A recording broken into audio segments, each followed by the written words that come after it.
8 വർഷത്തെ പ്രണയത്തിനൊടുവിൽ ഒന്നിച്ച് ജീവിക്കാൻ തുടങ്ങി. 15-ാം ദിവസം ഒന്നിച്ച് യാത്ര പോയി. മടക്കമില്ലാത്ത യാത്ര. ജീവിതം എന്ന് പറയുന്നത് ഇത്രയേ ഉള്ളൂ. ചിലപ്പോൾ തോന്നും മനുഷ്യനായി ജനിക്കേണ്ടായിരുന്നു എന്ന്. പ്രിയതമയുടെ ജന്മദിനം നാട്ടിൽ ആഘോഷിക്കാൻ മധു ഇത് വെട്ടിച്ചുരുക്കി മലേഷ്യയിൽ നിന്ന് വിമാനം കയറിയവർ. ജനുവരിയോടെ ഭർത്താവിൻ്റെ ജോലി സ്ഥലത്തെത്തി കാനഡയിൽ ഭാവി ജീവിതം സ്വപ്നം കണ്ടവൾ. നാടിനെ കണ്ണീർ പാതയിലാക്കിയ ഒരു വാർത്തയാണ് ഇന്നലെ ന്യൂസ് ചാനലുകളിലെല്ലാം കേട്ടുകൊണ്ടിരുന്നത്. പത്തനംതിട്ടയിൽ വാഹനാപകടത്തിൽ 4 മരണം. മരിച്ചത് നവദമ്പതികളും അവരുടെ പിതാക്കന്മാരും.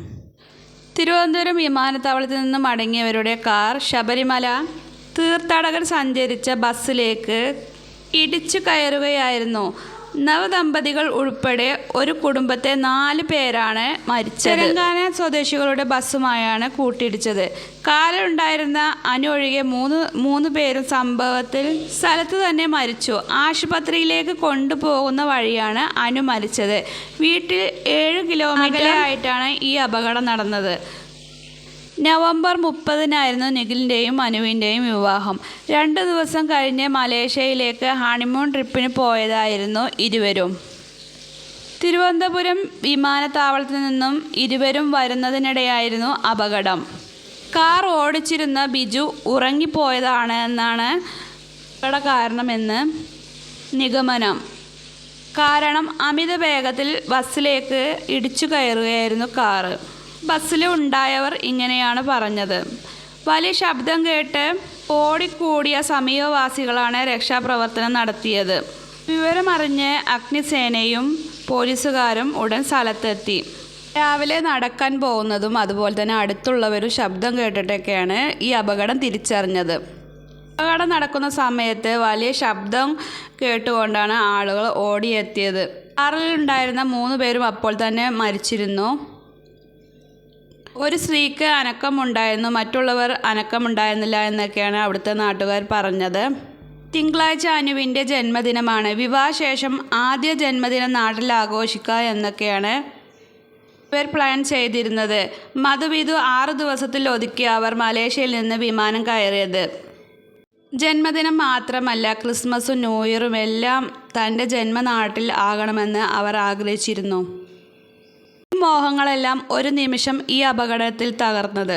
8 വർഷം നീണ്ട പ്രണയത്തിനൊടുവിൽ 15 ദിവസങ്ങൾക്ക് മുമ്പ് അനുവും നിഖിലും ഒരുമിച്ചു. അനുവിൻ്റെ പിറന്നാളും ആദ്യ ക്രിസ്മസുമായി ഇരു വീടുകളും ഒരുങ്ങിയിരുന്നു.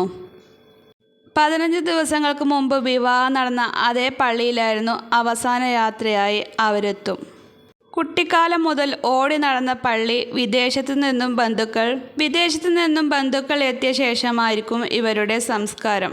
മലേഷ്യയിൽ നിന്ന് വരുന്ന മക്കളെ വിളിക്കാൻ വിമാനത്താവളത്തിൽ പോവുകയാണ് എന്ന് ബിജു സുഹൃത്തുക്കളോട് പറഞ്ഞിരുന്നു.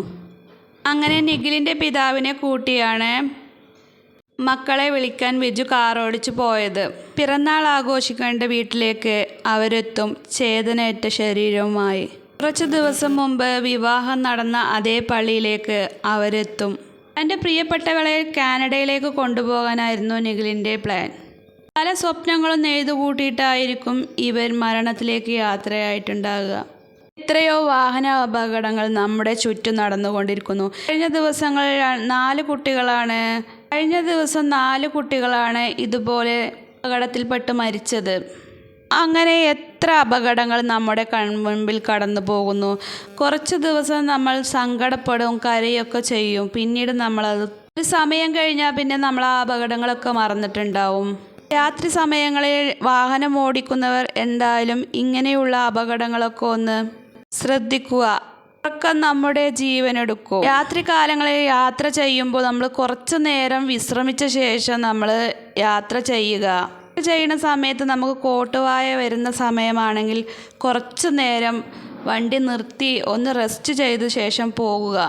ഇതുപോലെ ഓരോ അപകടത്തിൻ്റെ വീഡിയോ ചെയ്യുമ്പോൾ ഞാൻ ഓരോ വീഡിയോയിലും പ്രാർത്ഥിക്കും ഇതുപോലെ ഒരവസ്ഥ ആർക്കും വരാതിരിക്കട്ടെ എന്ന്. എന്തായാലും ആ നിഖിലിൻ്റെയും അനുവിൻ്റെയും വീട്ടുകാർക്ക് ക്ഷമ കൊടുക്കട്ടെ എന്ന് പ്രാർത്ഥിക്കാം.